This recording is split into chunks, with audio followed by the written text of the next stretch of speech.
شهيق. زفير. مساء الخير يا دكتور. مساء الخير. ايه الاخبار؟ كله تمام. بسمة نرمز. وعم السعد. اهلا وسهلا بحضرتك يا دكتور. اهلا بيك. ايه الاخبار؟ كله تمام الحمد لله. طمنا على حضرتك، يومك كان ماشي ازاي؟ سو فار سو جود، كله تمام يعني الحمد لله. امبارح كان ماشي ازاي؟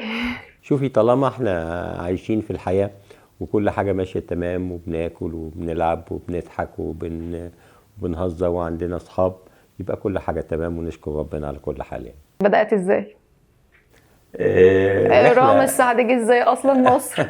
وهو كان في مصر وايه الحاجات الغريبة اللي بتحصل؟ عايزين نعرف. هي رحلة طويلة ابتدت من شبرا مصر اللي فيها يعني اتربيت وكده، وبعد كده تشاء الظروف ان انا يجيلي فرصة ان انا اهاجر كندا، وفي نفس الوقت ان انا اروح اعمل الدكتوراه في امريكا، او اعمل ماجستير والدكتوراه، او ان انا اروح منحة تركيا استخراج السكر من البنجر. ده كان في سن كام ده يا دكتور؟ ده بعد ما اتخرجت من الجامعة كنت عندي حوالي، أنا اتخرجت سنة 76، يعني كان عندي 23 24 سنة. وبعد كده ابتديت يعني كنت محتار أعمل إيه. صليت لربنا ويعني إن ربنا يوفقني وطبعا قررت إن أنا أروح كندا. تمام. في سن كام رحت كندا؟ رحت كندا كان عندي 26 سنة افتكر بالظبط، بعد اغتيال رئيس السادات. كان 6 أكتوبر 81، وأنا سافرت 2 فبراير 82. حضرتك قلت كلمة دلوقتي صليت لربنا. في كده طريق اتغير في حياتك كنت ماشي فيه وبعد كده دخلت للحتة دي ولا ايه بالظبط؟ اصل واحد بيكون ماشي في طريق وبعد كده بيغير، يعني في حدث حصل غير واقعي في حياتك؟ شوفي، هو طبعا أحداث كتير بتحصل، ولكن أنا كنت شغال في مصلحة الكيمياء، ولكن كنت يعني حاسس ان انا ما كنتش واخد حظي في مصلحة الكيمياء يعني، مع ان كنت بقوم بمجهوداتي وكده، ولكن كان تقديري ضعيف او حاجات زي كده طبعا بتخلي الواحد يعني. المهم مش عايزين ندخل في الموضوع ده. حضرتك طيب مؤمن بالحظ ولا بالنصيب؟ بحظي دلوقتي. ايوه. هو طبعا يعني كل شيء مخير ومسير. بالظبط. يعني لازم ان احنا نبذل مجهود وربنا هيوفقنا، وطبعا ولكن احيانا محتاجه موضوع اللك ده شويه، او الحظ ده، ان هو ايه، يعني تكوني في الوقت الصحيح في المكان الصحيح. بالظبط. لو تعرفي ازاي ان انا هاجرت كندا، كانت قصه جميله جدا. ما اعرفش اذا كان عندنا وقت نحكيها ولا لا. اتفضل اسمعها. انا كان ليا صديق سوداني رايح ياخد المنحه بتاعته في سفاره السودان، وسفاره السودان قدام السفاره الكنديه. حلو. وبالصدفه لقيت واحده، فاكر طبعا الاسامي بالظبط، اسمها ماريان ايميل كرم. باباها كان كبير مصوري الاهرام، بتشتغل في الTWA ورايحه السفاره الكنديه تخلص شغل. فاول ما شافتني قالت لي ايه اخبارك وعامل ايه وكده. ده السفاره الكنديه فاتحه باب الهجره لكندا.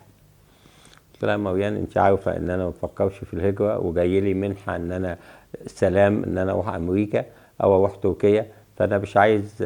قالت لي بقول لك ايه، قدم وانا اللي هكتب لك كل حاجه، ونقدم ونشوف ايه اللي هيحصل.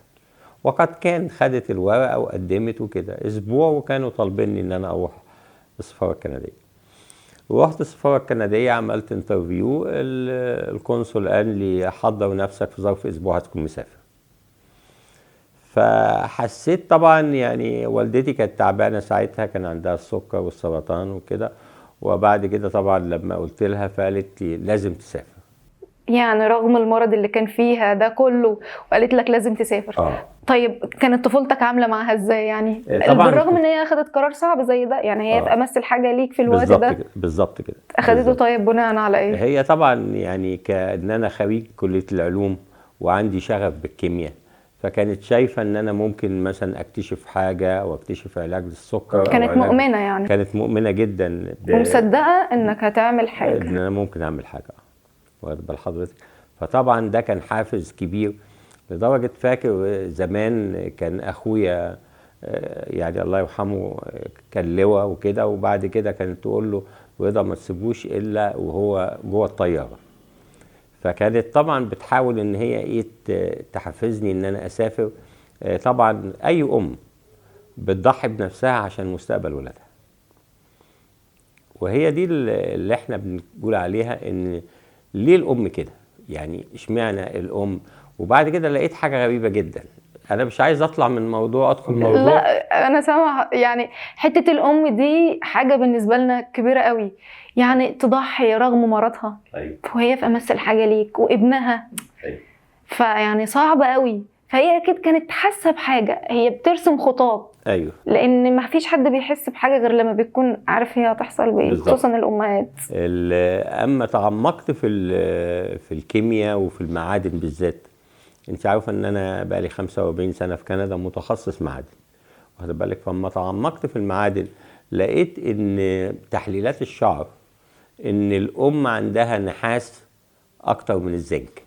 والنحاس بيمثل لنا ايه بقى؟ النحاس العنصر المضحي. تخيلي، يعني الام عندها المعدن اللي هو بيضحي. لو انت مثلا عندك بعد الشر سموم او حاجه، يضحي بنفسه عشان يقتلك السموم. والاب بقى عنده ايه؟ الاب عنده الزنك، اللي ده هي ايه ده بقى؟ القدوه الجنسيه والخلفه. من غير الخلفه مفيش حياه. يعني حتى الاب والام في المعادن كفه الام هي اللي بتكون اعلى حاجه. في الحنان والحب والتضحيه هي الام. عشان كده قال لك امك ثم امك ثم امك ثم اباك. النحاس بقى ده ثلاثي الابعاد، يعني بيضحي بنفسه من اجل الاخرين. عشان كده من كل تحليلاتي لقيت ان الام عندها نسبه النحاس عاليه جدا. وقد كان لو حضرتك تروحي المتحف القومي او المتحف المصري، تلاقي قدماء المصريين واقفين ماسكين صولجان، وايد قدام وايد لورا. والحاجات دي موجوده، ممكن ابعت لك صور بس ليها. دي ليها بعد تاني، يعني الناس بتبص لها بنظره، وحضرتك بتبص لها بنظره ازاي؟ يعني كل واحد بيبص للبعد اللي هو شايفه. يعني انا شايفه ان الام عاده حنان، ما ركزتش خالص ان هي ممكن المعادن بتاعتها تكون فيها نحاس وزنك، والنحاس هو اللي بيحركها. بالظبط. يعني في حاجه بتحرك جوانا، او في تركيبه غريبه ربنا خالقها جوانا هي بتعمل فينا كده. اكيد محدش أكيد. اصلا يعرف حاجه زي كده. ما هو بقى الفكره ان انت لما بتتعمقي في الحاجه وبتحاولي تفكري فيها وتحاولي ان انت تلاقي طب ليه، واخده بالك، تبتدي بقى ايه ادراكك. يعني انا مثلا ممكن اكون نايم وتفكيري كله في معدن معين، والمعدن ده بيعمل ايه، وازاي ان المعدن ده كويس للسكر، ازاي المعدن ده مثلا فيه مشكله، او معدن سام او حاجه زي كده. فهي الفكره ان كل واحد على حسب ميوله. طب طفولتك في المعادن بالنسبه لك ايه؟ طفولتك كانت انهي معدن؟ طفولتي ابتدت حبي للكيمياء جابني المدرسه. كنت في مدرسه وضع الفرج الثانويه بنين في شبرا، وكان عندنا يعني استاذ علوم. اول حاجه اتعلمتها منه ان ازاي ان الهيدروجين والاكسجين بيعملوا الميه. وطبعا الميه دي حتى يقول لك في الاديان كلها يعني الميه اساس الحياه، وجعلنا من الماء كل شيء حي. والميه هي من غير الميه الانسان يموت. يعني كانت بدايه الحياه كلها بالنسبه لك الميه، لان دلوقتي الكيمياء والمعادن هي حياه حضرتك. بالظبط. وبتاسس فينا الحياه دي، لان احنا لازم نعرف ان المعادن هي اللي بتشكلنا. بالظبط كده. مش احنا اختياراتنا الخاطئه للاكل هي اللي بتشكلنا. ده انا احكي لك على حاجه غريبه برضو يعني انا يوم من الايام كنت نايم، وبعد كده لقيت زي حد يعني مش قادر انام، فصحيت قلت اقرا في الانجيل. فقريت في الانجيل فلقيت ان هو بنتكلم عن الخليقه، ازاي ربنا خلق الانسان، وازاي ان هو خد الطين ونفخ فيه النفخه المقدسه وخلق الانسان. الطين عباره عن معادن، الطين عباره عن تراب وميه. بالظبط. يعني لو الدنيا مطرت دلوقتي تنزلي تحت تقول لك ايه، يعني ده في طين كتير. فهو الطين ده معادن. وبرضه نرجع ونرجع ونموت ونرجع برضه من التراب الى التراب. فالمعادن مهضوم حقها. ومع احترامي لكل اللي بيتكلموا في المعادن، يعني يمكن انا تعمقت جدا في موضوع المعادن، يعني على اساس الاجهزه العلميه اللي انا اشتغلت عليها ممكن تقيس جزء مش في المليون، مليون يعني 6 صفار، جزء في البليون يعني 9 صفار، جزء في التريليون يعني 12 صفر. انا ممكن اقيس جزء في الكوادريليون اللي هو 15 صفر. زي ما كان الدكتور احمد زويل بيقيس الفيمتو ثانية سكند، انا ممكن اقيس الفيمتو معدن بجهاز اسمه inductive couple plasma mass spectrometer dynamic cell reaction. جميل جميل يا دكتور. فالاجهزه طبعا العلميه العالميه دي واخده بالك ممكن توريلك كل حاجه في جسمك ايه. لدرجه تعمقت بقى اكتر وابتديت احلل شعر الانسان. ايه بقى ايه حوار الشعر ده؟ حوار الشعر ده نوع من انواع البروتينات واخد بالك طالعه من الجسم. فزي مثلا الدم لما ممكن يطلع من الجسم، زي البول او اي حاجه بتطلع من الجسم ممكن تتحلل. فانا جيت فكرت في يوم من الايام، طب انا عندي الجهاز وعندي المحاليل ومدير معمل، طب ليه ما اخدش عينات شعر واحللها؟ وقد كان ابتديت بالناس اللي عندهم امراض سرطانيه، وبعد كده ابتديت بناس تانية عندهم مختلف الامراض. الفكرة جت ازاي؟ الفكرة جت اتكونت ازاي؟ ما ده كله اكيد مبني على الطفولة كانت عاملة ازاي؟ الحياة كانت عاملة ازاي عشان يجيلك تفكير لما احلل الشعر اعرف المعادن، اعرف أيوة. السموم، لما اعمل اي حاجة هو مبني اعرف حياتي ماشية ازاي. أيوة. دي برضه حاجة غريبة. ايوه. هو طبعا الافكار بتيجي صدن يعني واخده بالك فجأة. يعني انا طبعا مش هشبه نفسي باينشتاين او اي علماء، ولكن واحد شاف تفاحة وقعت فكر وقال لك التفاحة دي جاذبية ارضية وكده، وابتدى يعمل نظرية الجاذبية الارضية. انا لما شفت رحت عند واحد مريض ولقيته تعبان جدا وعنده مشكلة، وطبعا حتى مش قادر ان هو يمشي على رجليه، وعنده سكر عالي وانا عندي سكر. فخدت عينة منه وخدت عينة مني ورحت كندا وحللت الاتنين. لقيت ان هو عنده اختلال جامد جدا في المعادن، وانا المعادن بتاعتي متظبطة، مع ان احنا الاتنين عندنا السكر اللي هو ايه، مقاومة الانسولين. فابتديت اقول طيب يعني ده حاجة غريبة جدا، فاستهواني الامر اكتر وابتديت اخد عينات بقى من كل انحاء العالم. خدت من 32 دولة عينات شعر، وابتديت ابقى مشهور في المعمل في كندا ان انا بحلل عينات شعر للناس المرضى او الناس اللي صحتهم كويسة او الناس اللي ماتت. وابتديت حتى حللت عينات شعر الحيوانات، وابتديت اشوف علاقة كل مرض بالمعادن. يعني ابتديت اشوف مثلا امراض السرطان، امراض الفايبرو، امراض التوحد، امراض المناعة، كل حاجة ليها علاقة بالمعادن. ليه المعادن بقى؟ الجسم محتاج 91 مركب كل يوم ان انت تاخديه، منهم 60 معدن.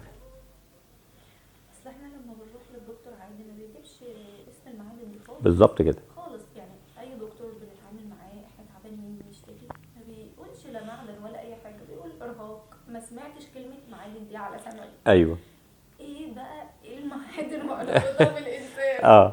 لا دي اساسيه. يعني هل انت حضرتك تقدري تتنفسي من غير الحديد؟ لا طبعا. الحديد هو اللي بيشيل الاكسجين ويخليكي تتنفسي، فالحديد ده معدن. هل حضرتك تقدري تقفي على رجليكي من غير الكالسيوم؟ لا طبعا. الكالسيوم ده العظم والاسنان وحاجات كتير.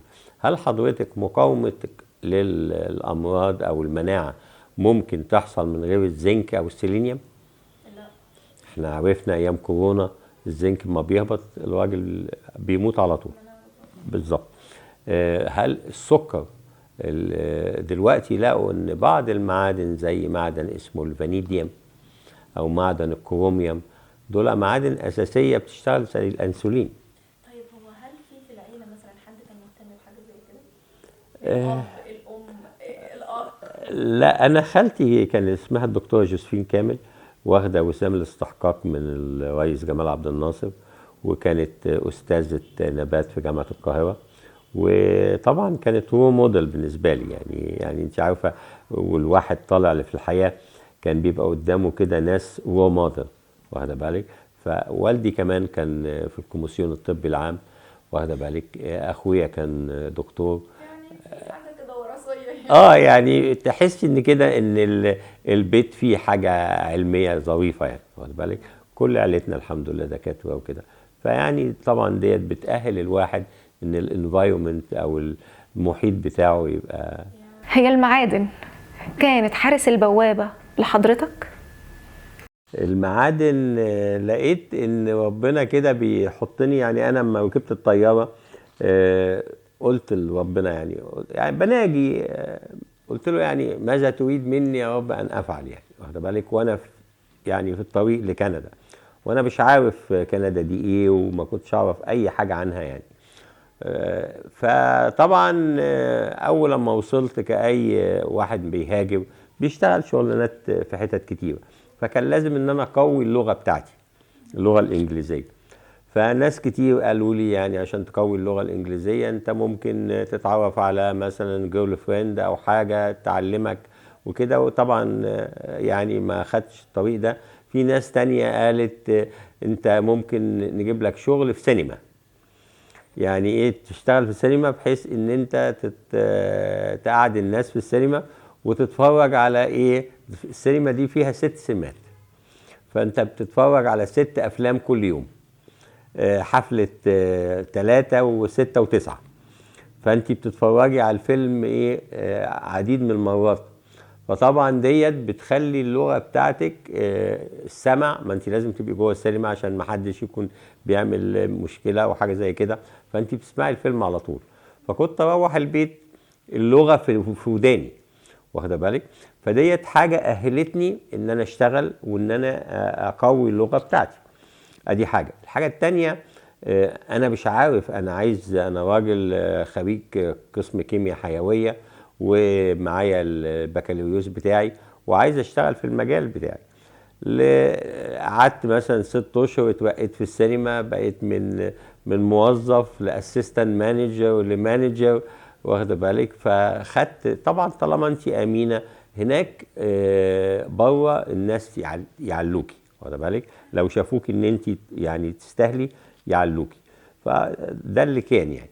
الأمانة كانت محور أساسي. طبعا اكيد، واخده بالك. انت يعني انا ما كنت بعد مثلا بايديا دي $100,000 كل يوم وتحط في الخزنه وكده. فيعني ايه لازم تبقي امينه يعني. المهم بعد كده بقى ايه، لقيت طبعا الظروف بتتحسن. واحد يقول لك ده في شغل في معمل بس تكسر صخر. معامل، انت عارفه كندا بتهتم جدا بالمعادن المايننج اللي هو الذهب. كندا من اكبر الدول اللي بتهتم بالذهب.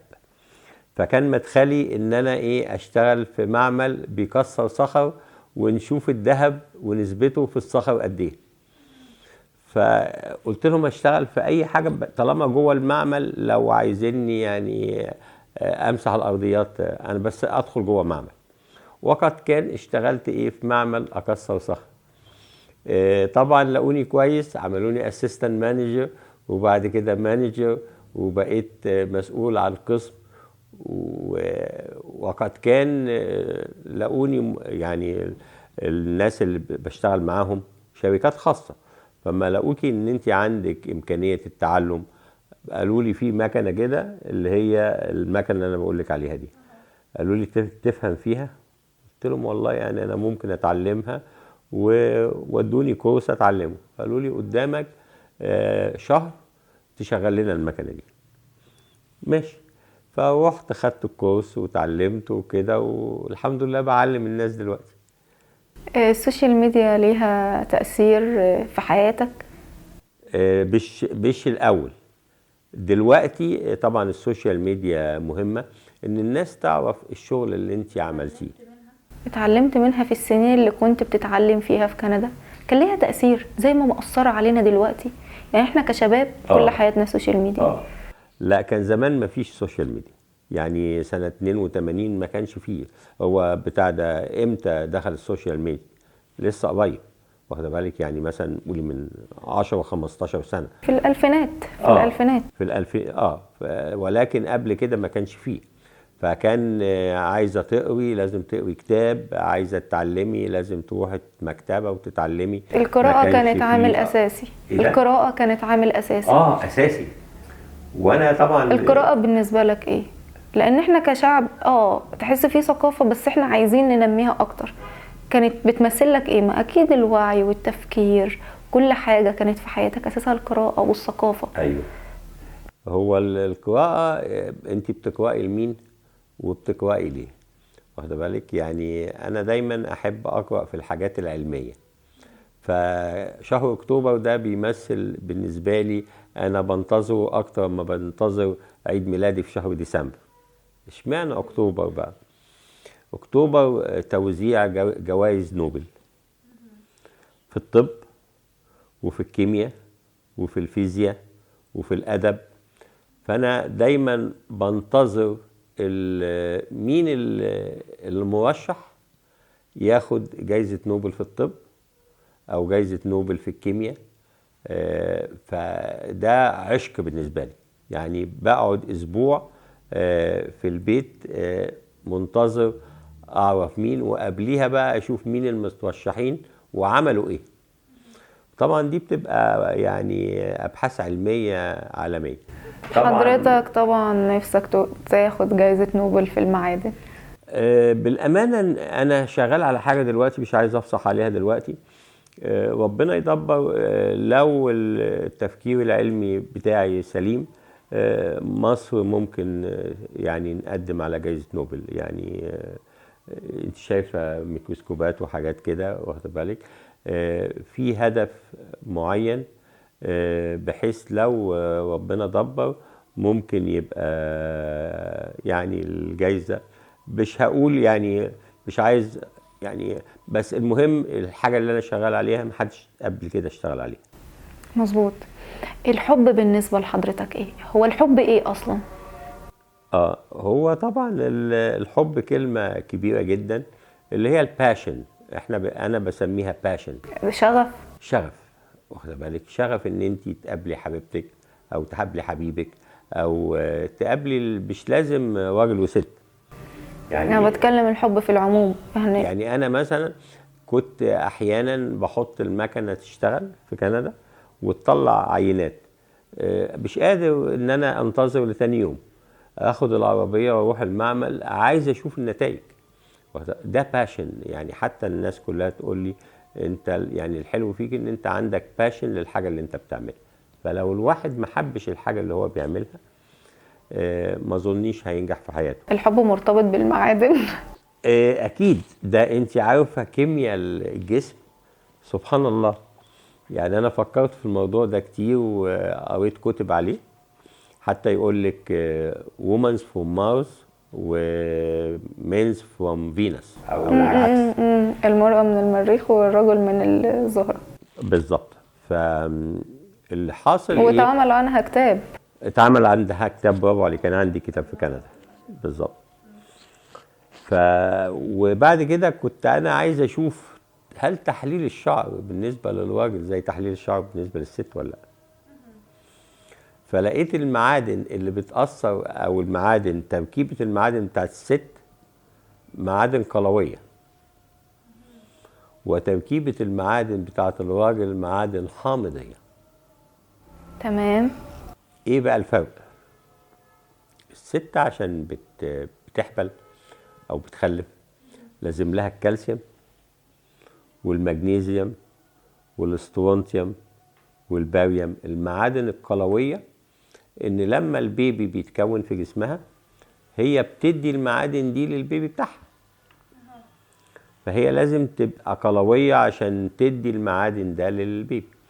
الراجل وظيفته مهمة جدا، ومن غيرها الحياة مش ممكن مش تنشأ. هيكون في بالانس اصلا. بالظبط. فاحنا مش عايزين بس نركز على الراجل ان هي حاجة جنسية وبس، لكن ديت نقطة مهمة جدا، ان الراجل يبقى عنده اكسجين، والاكسجين ده يأثر على الاعضاء الذكورية، وهو طبعا الوظيفة بتاعته ايه وكذا وكذا.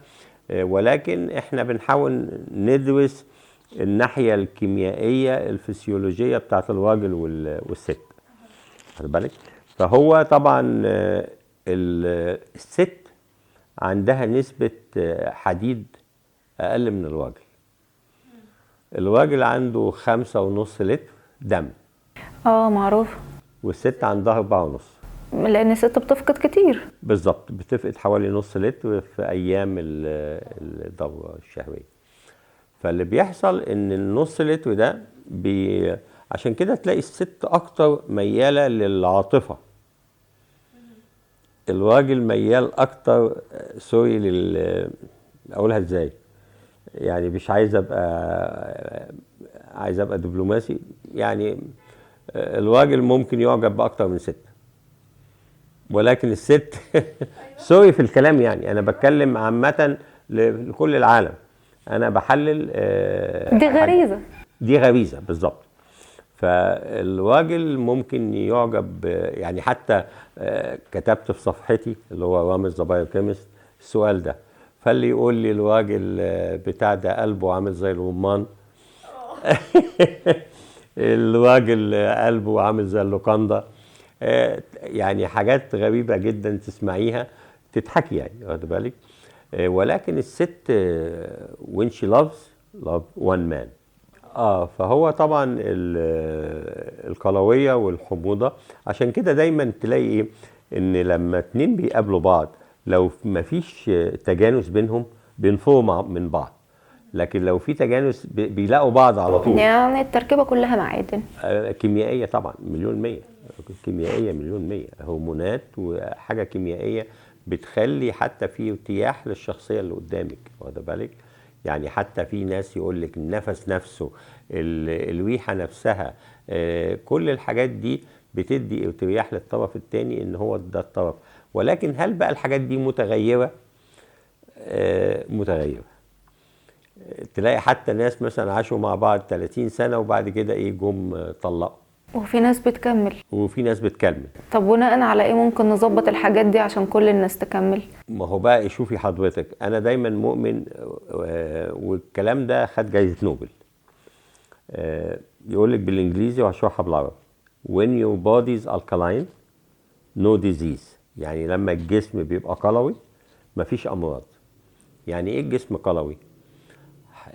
يعني بناكل خضار، بناكل فاكهة، بناكل خضروات، طبق السلطة.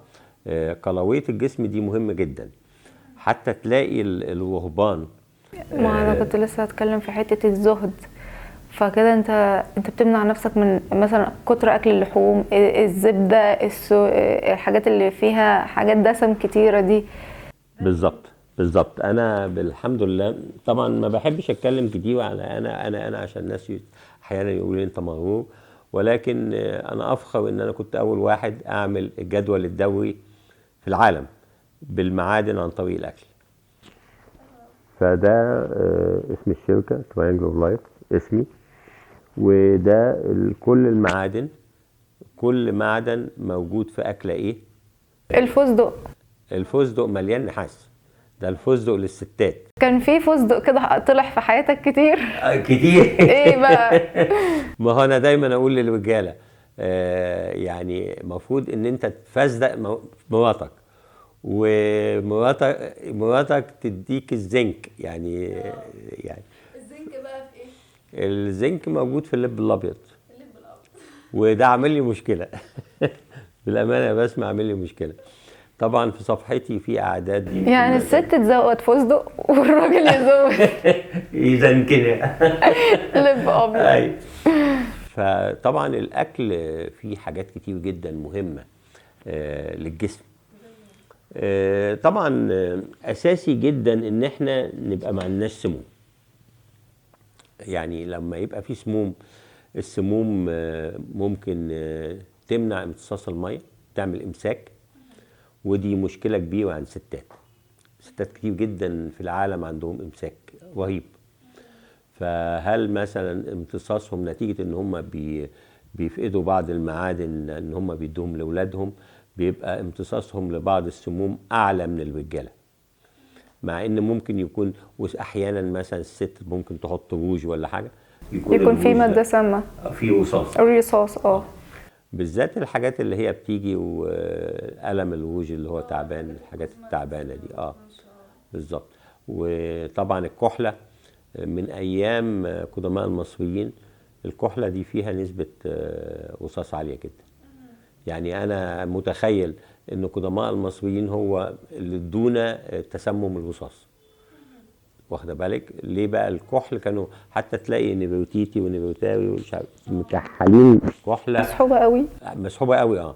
ده مليان حوالي 85% رصاص. طيب تنصح الستات والرجاله بايه، او الشباب او الناس، عشان خاطر نخلي كميه الحب زياده، خلوهم يعيشوا اكتر مع بعض، ما تحصلش حالات انفصال؟ مش عشان انا شغال في تحليل الشعر، ولكن مهم جدا ان احنا نحلل عشان نعرف عندنا ايه. زي ما بنحلل دم وبول وبراز وكل الحاجات دي، لازم نعرف جوه جسمنا فيه ايه. احنا عارفين بره جسمنا فيه ايه. بره جسمنا بنحط مكياج وبنحط كذا وكذا وديودرنت، ويبقى حاجه فيها ألمونيوم، يعني مبهدلين نفسنا من بره. ولكن انت بصيت جوه لقيت عندك ايه؟ انا عندي مهم جدا ان انت تعرفي جوه فيه ايه عشان نشيله. سهل جدا ان احنا نشيل كل معدن سام عن طريق التغذيه العلاجيه. كنزك بداخلك. اكيد، ده 100%. حضرتك الفاظك انت هتبقي، اتنبأ لك ان انت هتبقي اعلاميه ناجحه جدا، يعني عشان انتقائك للالفاظ صح. كنزك ما هو بداخلك. كل ما بنعرف جوه جسمنا ايه، نقدر ان احنا نتغلب على السموم دي. حاجه حتى في الكيمياء او في الطب في حاجه اسمها بودي هوميوستيسيس. يعني ايه هوميوستيسيس؟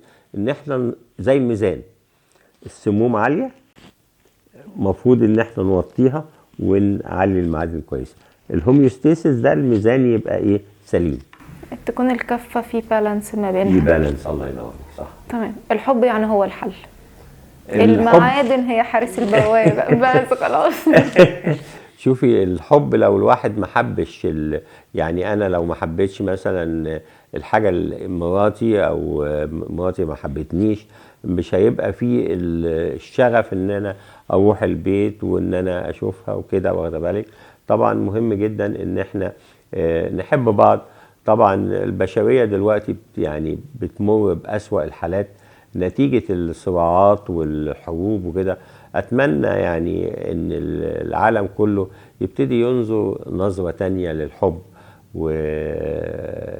ويعني على اساس نقدر كلنا نعيش مع بعض. يعني في حاجة كده بتقول كلما تدربت اكثر تنزف في الحروب اقل.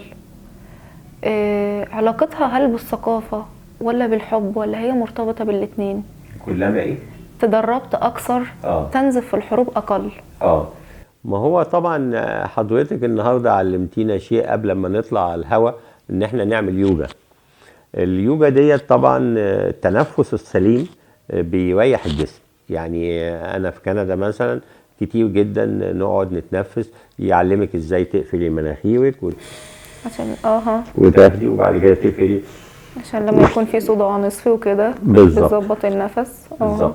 فهو ان الواحد يعني يشتغل على نفسه وعلى كمية الاكسجين اللي داخله جسمه، وعن ازالة السموم والحاجات دي كلها. ده بالعكس، ده في ناس بتقعد بالايام ما بتاكلش، واخده بالك، نتيجة ان هم يعني جسمهم من جوه. ما بقولش كده عشان طبعا يعني. طب وعدد ساعات النوم؟ في ناس دلوقتي بتقول انا بنام 4 ساعات و6 ساعات. إيه انا اعرف ان لازم الجسم يرتاح 8 ساعات، أقول لك تأثيره ايه جاي. على المعادة؟ اقول لك نوبل قال ايه. اوكي، واكدها الدكتور مجدي يعقوب. وطبعا انا كنت اعرفها قبل ما اسمع الدكتور مجدي يعقوب قال ايه. في الجسم حاجه اسمها ايه، بروتينات نافقه. اوكي، حاجه بيسموها ميس فولدنج بروتين. اللي عايز يبحث عنها في جوجل يكتب كده ميس فولدنج بروتين، اللي هي البروتينات اللي بتتغير شكلها يعني انت مثلا كلتي فول فيه بروتين بيحصل له ميس فولدنج، بتاكلي بيض، بتاكلي لحمه، بتاكلي كل الحاجات اللي فيها بروتينات دي. في بعض انواع البروتينات الخليه مليانه. الخليه دي عامله زي شرع شبر، ما تقدريش تمشي فيها. فلو حصل جوه ميس فولدنج بروتين، الخليه بتتكلم. يعني الخليه يعني ايه، بيتكلموا مع بعض زي ما احنا بنتكلم عربي او انجليزي، الخلايا بتتكلم. فاللي بيحصل ايه بقى في موضوع النوم؟ اللي بيحصل ان انت لما بتنامي الجسم بيتخلص من البروتينات النافقه، واخده بالك؟ فعشان كده بتصحي كل طاقه.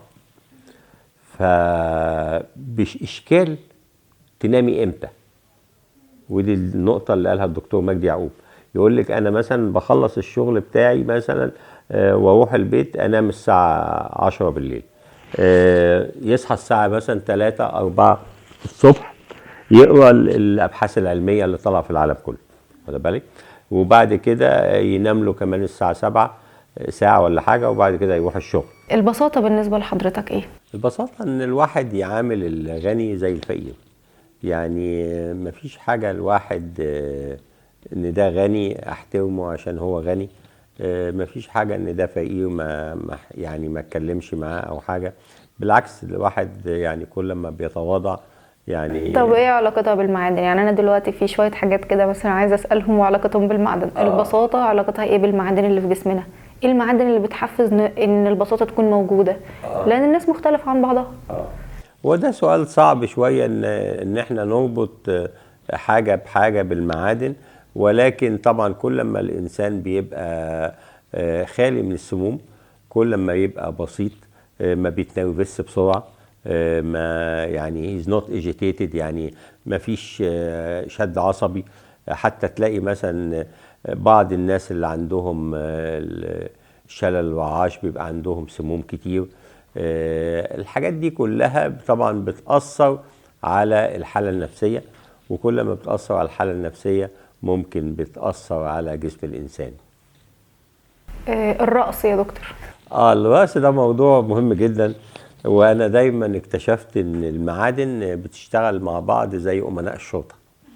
يعني إيه أمناء الشرطة؟ يعني كل اتنين بيرقصوا مع بعض، أو كل اتنين ماشيين مع بعض.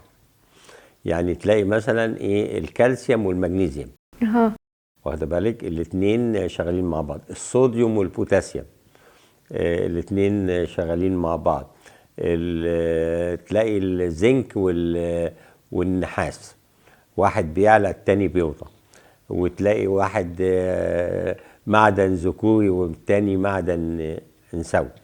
فده يديني فكره ان كل حاجه موجوده في الحياه موجوده كبير، يعني كابل. يعني الليل والنهار، الشمس والقمر، الخير والشر، كل حاجه في الحياه تلاقيها سالب وموجب. القوه طيب طبعا القوه طبعا على حسب، هل هو القوه بدنيه ولا هل قوه في المخ. ما انا ممكن يكون بدني تعبان ولكن مخي صاحي. بل حضرتك يعني مثال مثلا البابا شنودة في آخر أيامه ربنا ينيح نفسه، كان يعني عنده السكر وكده، وأنا شفته كقرب يعني. ولكن يعني الحمد لله كان دماغه يعني صاحية جدا، وحاضرة ومحاضر وشاعر وحافظ وكذا. وغير كده حتى الشيخ الشعراوي نفس الكلام. الناس دي ممكن تكون تعبانة جسديا ولكن مخها أليرت جدا. فطبعا يختلف القوة بين يعني القوة الجسمانية أو الذهنية يعني. الشجاعة. الشجاعة الواحد ما يخافش من حاجة. يعني كان والدي الله يرحمه كان دايما يقول لي يعني ما تموتش جبان، موت شجاع. وأحيانا يعني الواحد بيدخل في مواقف بتتطلب الشجاعة، وإلى حد ما طبعا ما بحاولش إن أنا يعني إيه يعني الواحد ياخد ثوب الشجاعة على طول، عشان ساعات برضه بتكلفه جامد، ولكن هي موضوع يعني توازن وكده. الماضي جميل لو الواحد اتعلم منه. يعني الماضي جميل جدا لو الواحد، يعني انا لو رجعت بذاكرتي زمان من الحاجات اللي مش هعملها دلوقتي، اذا كان ان هو شرب السجاير. يعني انا شربت سجاير وانا كنت مثلا عندي 16 سنة. كان خالي بيرمي السيجارة وكنا انا اجري اخد العقب واشربه. فطبعا الحاجات دي طبعا الواحد دلوقتي لما بيبص عليها، اما حللت شعري بقى بعد حوالي 20 سنة من شرب السجاير، لقيت عندي سموم كتيرة جدا. فهل هي ديت اللي عملت لي مرض السكر؟ وقد كان ان انا طلعت السموم اللي عندي، الرصاص والحاجات دي، وعندي كل الحاجات دي يعني عاملها بالتحاليل تثبت ان انا كان عندي رصاص نسبته كذا في جسمي، وطلعته عن طريق التغذية. الجراءة ان الانسان يعني يبقى واثق من نفسه. كل ما يبقى واثق من نفسه كل ما يبقى جريء، بس مش جراءة عن عدم فهم. يعني مثلا ممكن ما بقاش جريء في حاجة انا مش عارفها، ولكن لما تيجي في المعادن او حد يناقشني في المعادن، طالما انا فاهم هبقى جريء. ما الواحد ما يحاولش ان هو يبقى جريء في شيء لا يفقهه يعني. دكتور حضرتك شرفتنا. انت طفل رائع، انت كائن الحياة الأبدية، وريث الخلود الأبدي يا دكتور. ثانك يو فيري ماتش، ربنا يخليكي واتمنى لك كل خير يا رب.